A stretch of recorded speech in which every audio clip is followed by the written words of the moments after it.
I'm going to share my screen.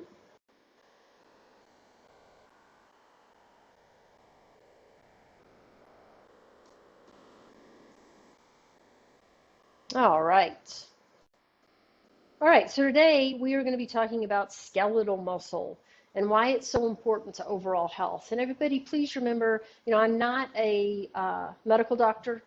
I am a, fairly well-educated fitness professional. So some of these concepts, it's not that they're outside of my scope, but they kind of are outside of my scope. And so I'll always let you know that. Sometimes I like to just present ideas so that you can do your own investigation or just know that research is being done around these subjects. And that, skeletal muscle and its importance on our bodies, it's almost like we're at the tip of the iceberg of understanding the importance of it. And so I'm going to introduce some different ideas today. And I do have links to different studies, and I'll let you know what study I read, who published them, and how you can Google it, right? And a lot of the stuff I get off of Google, not even Google Scholar. Sometimes I go to Google Scholar for stuff. So anyway, just know that. But, I love exercise, so somehow I'm going to work exercise into this presentation. You know that. So anyway, we're going to go ahead and get started. So we have three types of muscle. They're smooth, which are involuntary muscles, and those are the muscles that are around our digestive tract and our blood vessels, the uterus, the kind of muscles that you don't really have control over. They keep our bodies going while we're sleeping, when we're not even thinking about it. And then there's our cardiac muscle, which is our heart. And obviously, that's an involuntary muscle too, right? We don't really control if our heart beats. We control how well it can beat with our health and everything else. But then we have, so that our cardiac is another type. And then there's skeletal. And those are our, I wrote volunteer. That's because we always are trying to get volunteers here at Salt Lake County. That was a mistake. It should say voluntary, but I have volunteers on my mind. I don't know why. So yeah, if you're interested in volunteering for Salt Lake County, get in the chat, let me know. Though it should say voluntary muscles, and those are the muscles that we actually have control over, right? So moving our arm, we're using those muscles that are in our arm to bend our elbow. And it's kind of one of those weird things, because like when you're walking, it's not like you're thinking, okay, I'm going to contract my quadricep and that's going to flex at my hip and I'm going to keep my abdominals tight so that I can stabilize. We're not thinking, but when we want to move them, they can be voluntary. There are other times when they're involuntary. We just know we're doing a task, and so they do that sequence of motions that needs to be done to do that task. But the skeletal muscles are the ones that basically move our skeleton, right? Simple enough there. And so they move and support our skeleton. Without our skeletal muscles, we wouldn't have a support to our skeleton, and without our skeleton, our muscles would have nothing to move. So they really have a very close relationship. And I'm going to touch on that. The bones and the muscles have a very close relationship that sometimes I think does get overlooked. But muscles not only move our body, they control our breathing, right? When we breathe in and out, that's going to be muscular. That the diaphragm, the muscles that are around our ribs, control our breathing. Chewing, the kind of thing you don't think about when you're chewing.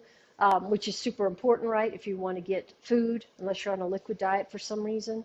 Our posture is very muscular, and I've given talks about posture and the relationship between muscles on the front of the body, the back of the body, the right and the left side of the body, and how we want them to all kind of be symbiotic, to be working together, to be at the right length tension relationship so that they can operate in the best way to keep our body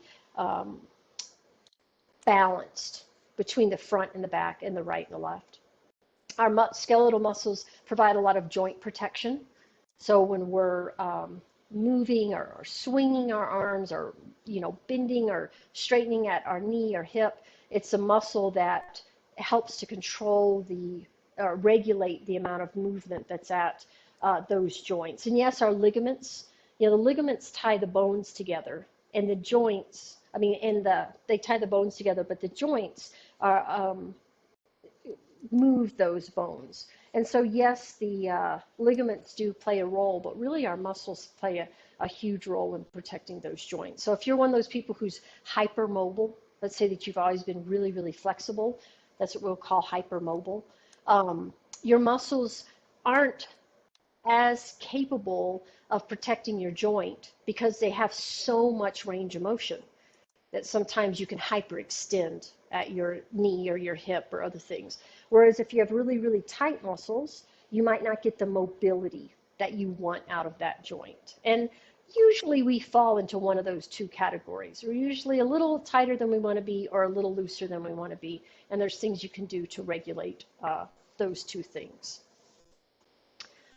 The other thing that skeletal muscles does or do, but a lot of people don't know about, is disease resistance. And this is when I'm going to get into an area that's a little, again, outside of my expertise. So I've written down some quotes from different studies, but I think it's important to bring this up. This is new to me as well. I've been listening to some different podcasts with different medical doctors, and this is something that has been starting to be talked about, which is the role that skeletal muscle has in some disease resistance. So I'm just going to read this. It says, since muscles are the primary site for the insulin-stimulated glucose uptake from the blood, the muscles are crucial in maintaining glucose homeostasis. Muscles are also involved in other metabolic functions, providing a site for fatty acid metabolism and glycogen synthesis. Metabolic disturbances in muscle could therefore lead to insulin resistance, the metabolic syndrome, and obesity. So they're finding that there's a big link between your skeletal muscle, the health of your skeletal muscle, and insulin resistance, the metabolic syndrome, and obesity. And insulin resistance, if some of you know, that's kind of the precursor to type 2 diabetes, right? That's when our body we don't regulate insulin the way that our body should regulate it, which kind of affects our blood sugar. I'm going to talk about metabolic syndrome, and I think many of us are very familiar with obesity, right? And the effects that it can have on our body. So basically, what this is saying is our muscles play more of a role in our body than just moving our bones. It also has to do with glucose uptake, and glucose is a form of energy that our body produces ATP, which is from oxygen. And if any of you are biology people, you'll know about that. It was a horrible, awful time in my life learning about that Krebs cycle. I don't even like to say the word, but Krebs cycle produces that ATP. You use oxygen. It's a very efficient way to produce energy. And glycogen is also energy that's stored in our muscles, and it's for the shorter term energy expenditures. Like if your dog runs out in the street and you want to go run and you're running after it, but it's a short burst of energy, that's going to be more of that glycogen. So it's a really important storage that we have in our muscles. So again, if you don't have muscle, your glycogen stores are going to suffer, right? So a form of your energy is going to suffer. So if you can make sense of what's written here, great. There's a lot of words that are familiar to me from all my studies, but even I have to kind of back out, read it multiple times, look up different words to really understand them. And I got this from I have the link, and I'm going to put it in the chat when I can, okay? But I have this link for you. So let's talk about what the metabolic syndrome is. And, you know, just to be very honest, this is a new term for me as well. I probably heard it about a year ago, and I've just been slowly learning more and more about it. But the metabolic syndrome is a cluster of conditions that occur together, increasing your risk of heart disease, stroke, and type 2 diabetes. These conditions include increased blood pressure, high blood sugar, excess body fat around the waist, and abnormal cholesterol or triglyceride levels. So all of us have, I mean, most of us have experienced at least one of these things, right? High blood pressure is not uncommon. High blood sugar is not uncommon. Excess body fat around the waist, unfortunately, it's not uncommon, but it's also a genetic setup. So some of us gain weight at different parts of our bodies, and some of us are just kind of genetically predisposed to put our body fat around our belly, right? And so those people are even more at risk. That I don't want anybody thinking, well, I gain my body fat in my rear end and my hips, so I don't have to, I mean, in my legs, I don't have to worry about this. That's not true, right? So, and then high cholesterol. I mean, the amount of pharmaceuticals that are out there to combat everything that's written here, it's crazy. So when you have these conditions, you are more at risk for metabolic syndrome. And that increases your risk of heart disease, stroke, and type 2 diabetes, all which are very serious conditions, right? They really do affect our overall health. They affect our day-to-day activities. Some are more catastrophic, such as stroke. Some are more get worse over time, something like heart disease. And type 2 diabetes is something that can greatly affect our quality of life. And unfortunately, for many of us, and fortunately, it's something that we can actually affect. All of these are ones that we can affect, right, with our lifestyle choices. And come to find with our skeletal muscle, right? The skeletal muscle plays a big role in our risk of developing these types of diseases. And there's basic ways that we can reduce our risk of heart disease, stroke, type 2 diabetes. I touched on one, healthy eating, right? Healthy eating helps. Stopping smoking, right? Limiting your alcohol intake, reducing your sugars, and of course, exercise, right? Those all are things I think that we've all heard before that can affect our ability to fight these types of diseases.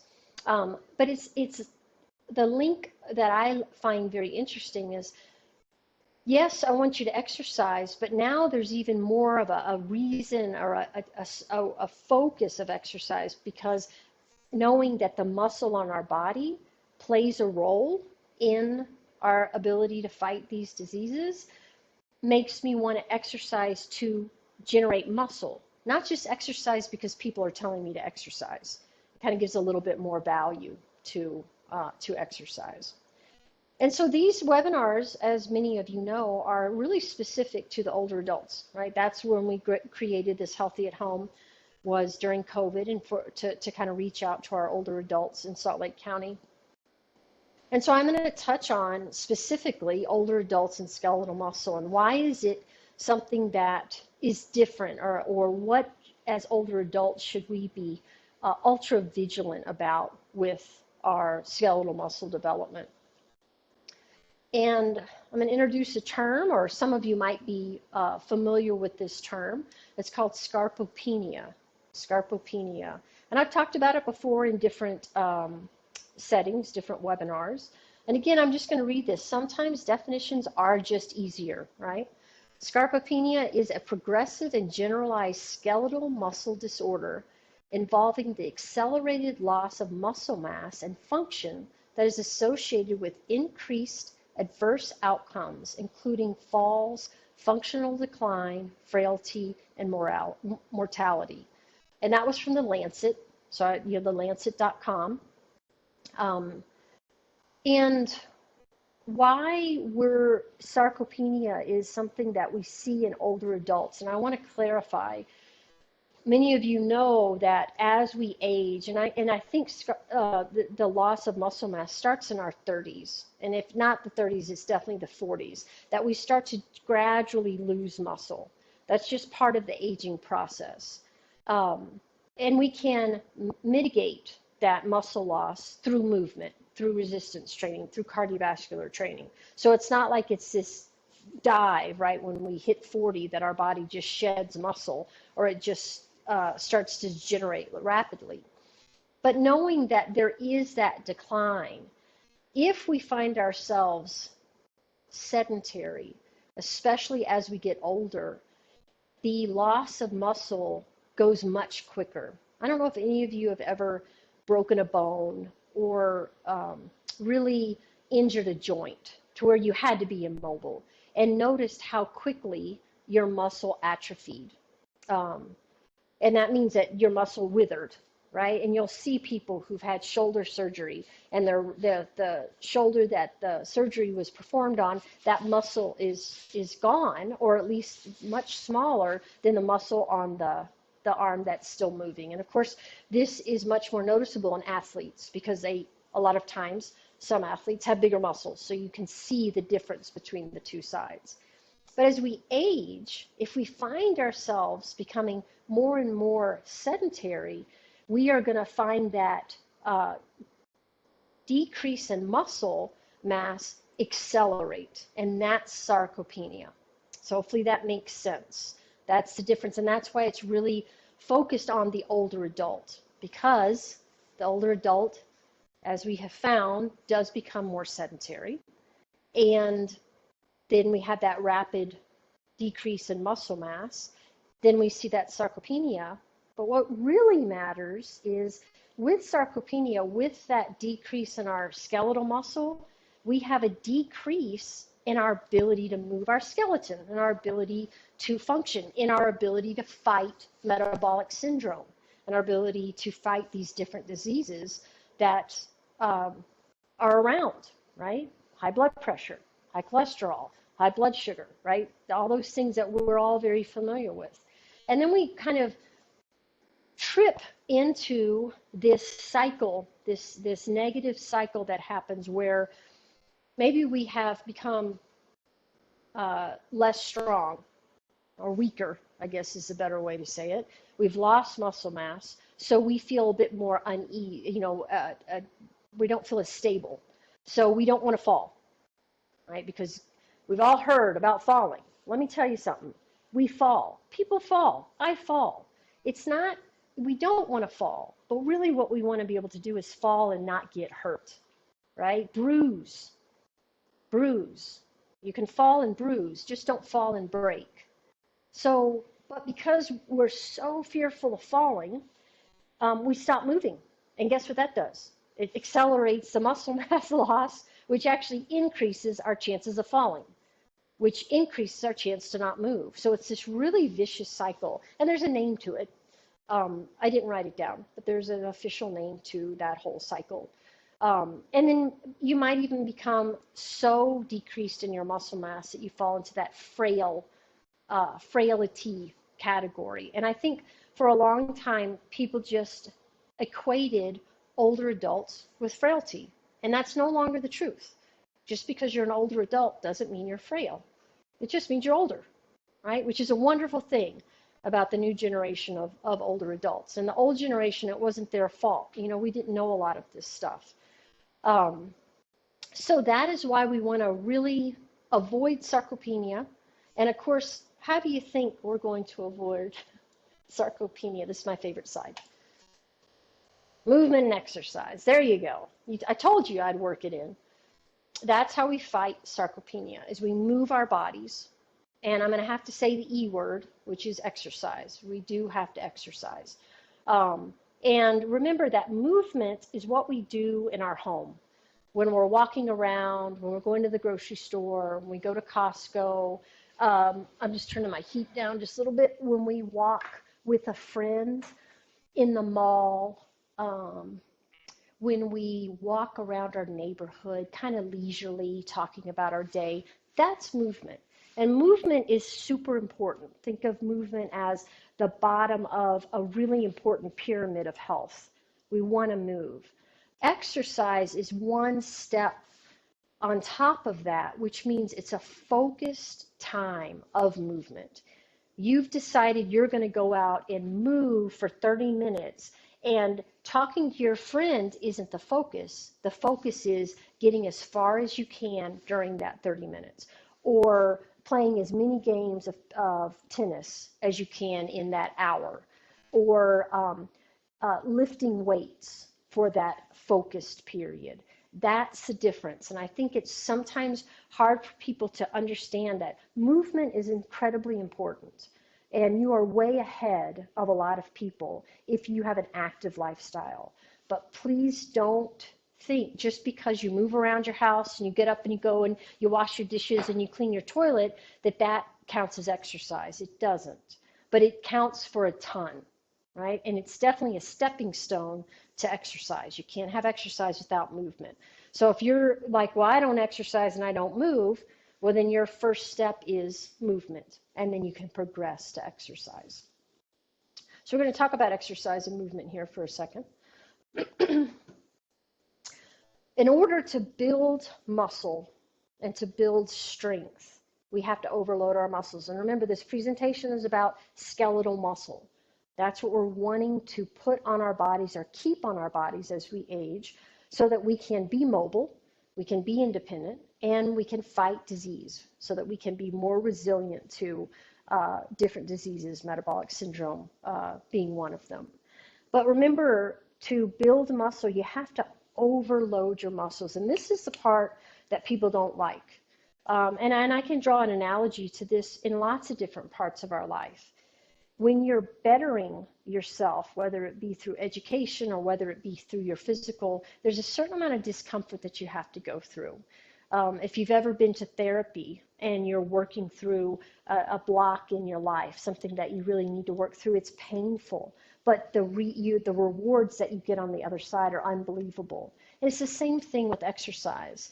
You have to feel a bit of discomfort to reap the benefits of that exercise. So the muscle on your body requires that you overload them. And by overload, I don't mean go out and pick up a 50-pound bag of dog food when you haven't picked up 50 pounds for 10 years.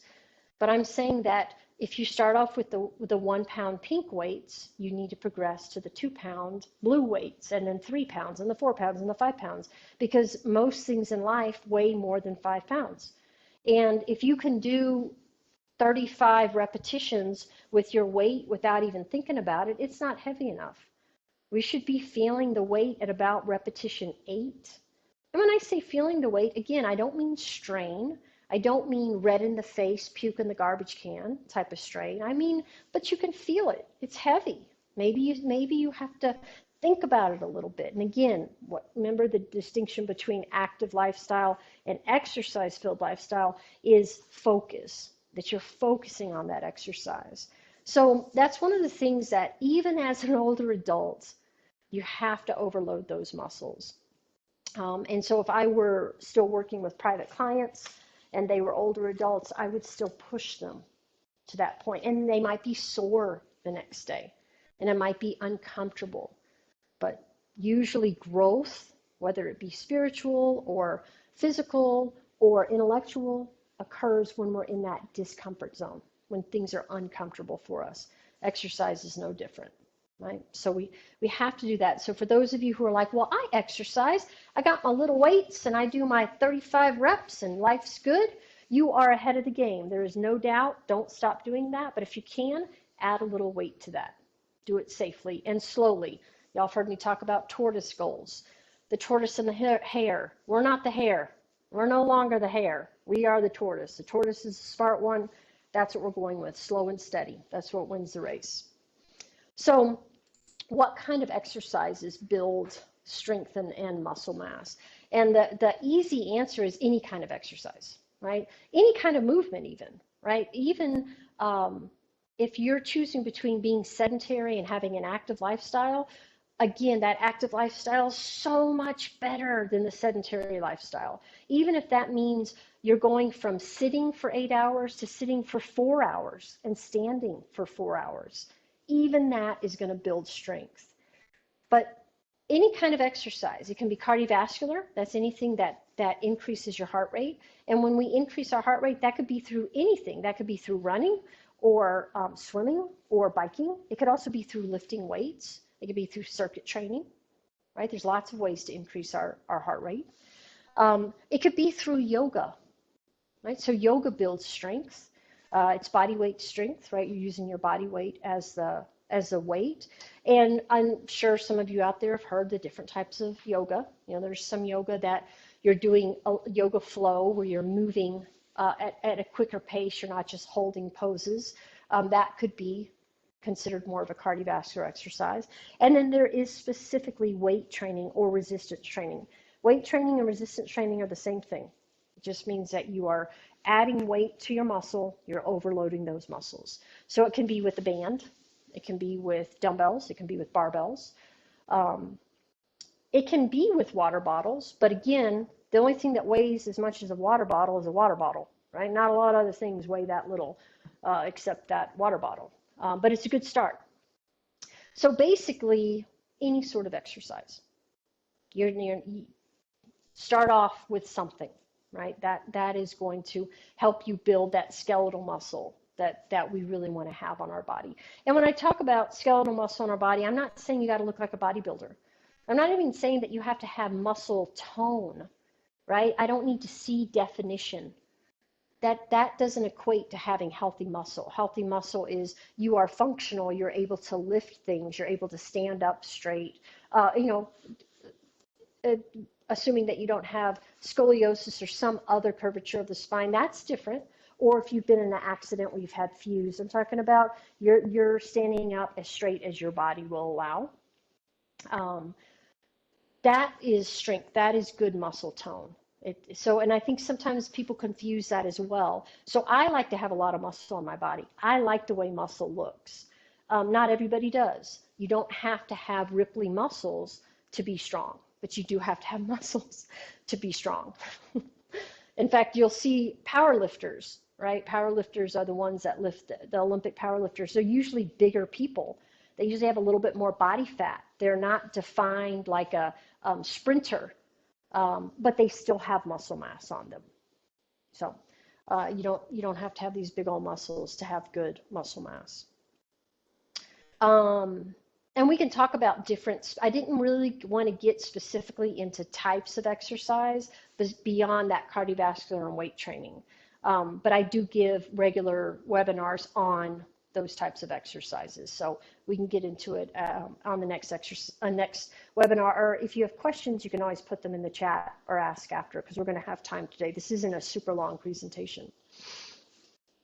So the other benefits of movement. So we have exercise and movement we know produces muscle on our body, which produces strength, which produces independence, mobility, movement, the ability to move. It also, again, affects that disease resistance, but it also does these things, right? Stress relief. So you exercise, and there is definitely a proven decrease in stress. Doesn't mean that your stress doesn't go back up, but it does definitely help relieve stress. And it also helps to regulate mood. There are people out there that can control their mood swings, where their mood is, through routine exercise. Now, I'm not saying people who suffer from great depression, all they got to do is go out and exercise, but I do know this, it wouldn't hurt, right?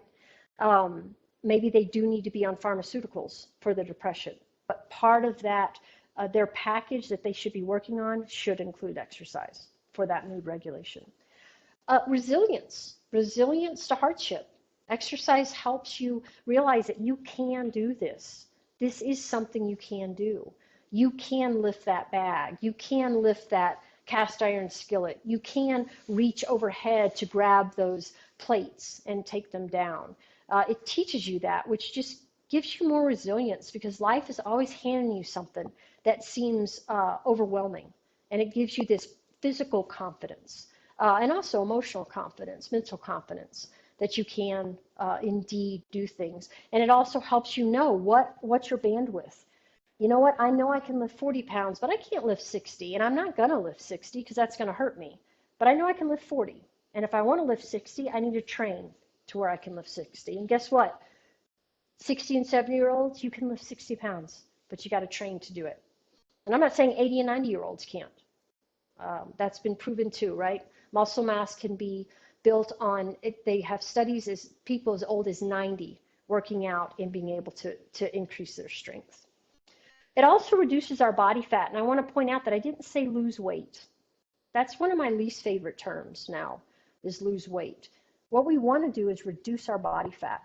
And if you reduce your body fat and you gain your muscle, chances are you're actually going to gain weight on that scale. You're going to lose that body fat, but you're going to gain muscle. And assuming that you don't have a whole bunch of body fat to lose, you might actually see your weight go up. That's okay. It's good, healthy weight. We want to have our body fat at a level that is healthy. And that's very particular for each person. So I'm not really going to get into that, but exercise helps to reduce that body fat. Exercise also, and this is a big point, one of the last big points I'm going to make, it increases our bone mass density, osteoporosis, right? I doubt a person on this webinar who hasn't heard of osteoporosis, who doesn't know somebody with osteoporosis, doesn't themselves have osteoporosis or osteopenia. It is a very common disease, and it's a very preventable disease most cases. Yes, there are some people that are just predisposed to it. Maybe you're on pharmaceuticals that make you even more apt to have osteoporosis, but as a general rule, osteoporosis is something that we do have control over. And there's a study called the Liftmore study, Liftmor study, and this study, I have the stats written down here, 406 postmenopausal women with low bone mass density. The controlled group did a 2 times a week. One day they did high intensity impact training, and the other day they did high intensity resistance training. And they did it for 8 months, 30 minutes a day. We're talking about twice a week, 30 minutes. And they found a increase in not only their lumbar spine bone mass density, which is super important, right? That's our lower back, and our hip bone mass density. 2 areas that really affect the older adult, older women especially, but men too, right? We hear of men and women falling and breaking their hip. And this study showed that we were able to increase bone mass density at that hip joint. And these were women that were around 65 years of age, 60 to 70, I believe, was the swing. So, you know, they weren't in their 40s and 50s. And that has been huge because we've really found that we're prescribing a lot more resistance training for people with osteoporosis and also impact training. So again, I'm not saying, oh, wait, I have osteoporosis, I'm going to go do 50 jumping jacks. I'm not saying to do that. But what I'm saying is to tortoise goal, adding impact into your life, because the reality is our bodies have impact because we walk around on the earth and we have gravity, and gravity impacts us. And that's part of what keeps our bones strong, is that impact, is that pulling on the bone through the muscle movement that helps to keep those bones strong. Our bones get stronger through the stress of movement, through the stress of exercise. Again, if that kind of makes sense, that if we're like, well, I want to be nice to my body, so I'm just going to lay and do nothing. That's the actual opposite is true, because your bones are going to be affected by that, and they're going to deteriorate. Your muscle is going to deteriorate, and if we're older, the deterioration is way quicker. So we want to keep moving. So that's just a little bonus. We have the metabolic syndrome that the skeletal muscle will help. We have all those other things that I mentioned, you know, the blood pressure, the cholesterol, the blood sugar, all of those things are affected through exercise. And then we have mood regulation, stress regulation, and osteoporosis. So many things affected through exercise. Now, if you are going to start, another really important part of skeletal muscle is protein. Protein. And I do want to touch on this for just a moment because it is worth talking about, especially when it comes to older adults. In general, we're not getting enough protein. And by we, I mean people, right? Young, old, I don't care. But it is especially focused on older adults right now, I think, because they're really starting to see the importance of that muscle on the older adult, and you have to have protein. And I have just, a couple of pictures of things that I happen to have in my home that have protein. So the sockeye salmon is an example of an animal protein, right? Chicken, beef, pork, turkey, right? Any of that kind of stuff, that's going to be the most bang for your buck as far as protein is concerned. Animal protein is by far the best form of protein as far as the amount that you're getting in one sitting. Now, we can argue all day about hormones and this and that. I'm not talking about that. I'm just talking about that you're going to get more bang for your buck from that animal protein. Dairy, I know, is an animal protein. Dairy is one that, I find, and again, not to put anybody in a category, but I do find that older adults are a lot more dairy minded than younger adults. Dairy was big when 70 and 80 and 60, 70, even my generation, 50-year-olds, milk was a big deal. You had a glass of milk with your meal. I don't know that that's as true. There's a lot of different types of dairy out there now, But remember, cottage cheese, milk, just regular cheese, all of those things are a decent form of protein. Vegetable protein, it's not that vegetable protein isn't good. Vegetable protein's great. You're not getting any bang for your buck with vegetable protein. You just have to eat a ton of vegetables to get the protein that you need. So on the left-hand side, you see I have a picture of that muscle milk. I'm in no way encouraging you to drink muscle milk. It's more of a depiction of a supplement. And you can see that bottle has 32 grams of protein in it. Obviously, it's great to get your protein from whole foods as opposed to processed foods like muscle milk. But hey, if you're not getting protein, is supplemental the way to go? Yes, because supplemental protein is going to do you a lot more favors than no protein, right? So the rule of thumb, all this is quickly changing, is 0.08 grams of protein per kilogram of body weight. If you do that calculation, if you Google protein intake, there's a little calculator, and you can just put in your weight, and you're going to be shocked at how much protein you're supposed to be taking in. I challenge all of you to do a food diary and really see how much protein am I taking in a day. I would bet many of us are taking in less than 60 grams of protein a day, which is very low. And that I'd be surprised if half of us are taking in 60. So that's a little challenge for you. So just to recap, for our skeletal muscle, to have it on our body, to fight all those different things that I've talked about, we want to move more, sit less. We want to increase our healthy eating. We want to eat more protein. Decrease your smoking and alcohol. Decrease them. I didn't say get rid of them, just minimize them, and exercise and move your body. That's it's simple. It's not simple, but there you have it. That's a recap of what I've kind of talked about today. I hope you learned something about skeletal muscles. I do invite any questions or comments or additional information that you may have. I'm going to go ahead and stop.